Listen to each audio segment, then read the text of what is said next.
Idik Tasdik, 46, dan Itiar, 42, bersama anak ketiganya Emma Mias, 8, menjadi korban tewas kecelakaan maut tertimpa truk kontainer di Jalan Raya Tanggul Rawa Gabus, Desa Kondang Jaya, Kecamatan Karawang Timur, Kabupaten Karawang, Minggu, 15 Februari 2026. Rupanya, Idik dan keluarga baru saja pulang merayakan syukuran atas pencapaian sang anak keduanya, Hafidz, yang berhasil menjadi penghafal Al-Quran, tahfidz, 30 juz.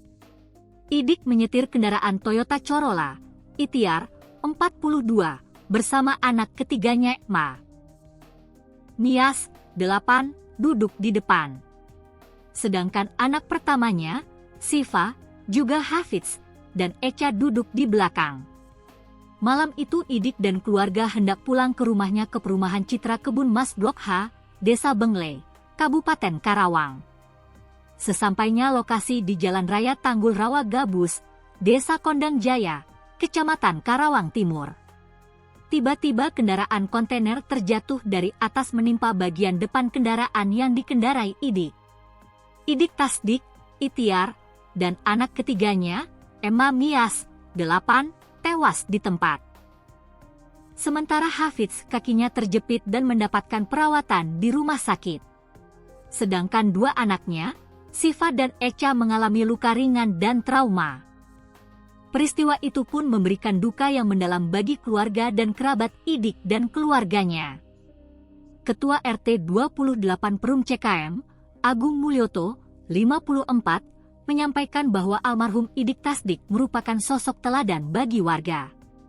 Dia aktif sebagai pengurus perumahan. Ia mengungkapkan, musibah ini terasa sangat menyayat hati karena keluarga korban baru saja menggelar acara syukuran atas pencapaian sang anak yang berhasil menjadi penghafal Al-Quran, tahfidz, 30 juz. Dia itu sosok yang teladan bagi warga. Istrinya juga aktif sebagai pengurus di perumahan. Mereka itu baru saja pulang syukuran karena anaknya hafal Al-Quran, kata dia.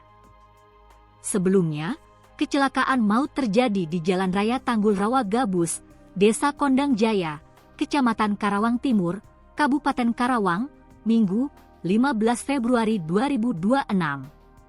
Sebuah truk kontainer terguling dan menimpa kendaraan sedan minibus Toyota Corolla, mengakibatkan 3 orang meninggal dunia dan 3 lainnya mengalami luka ringan.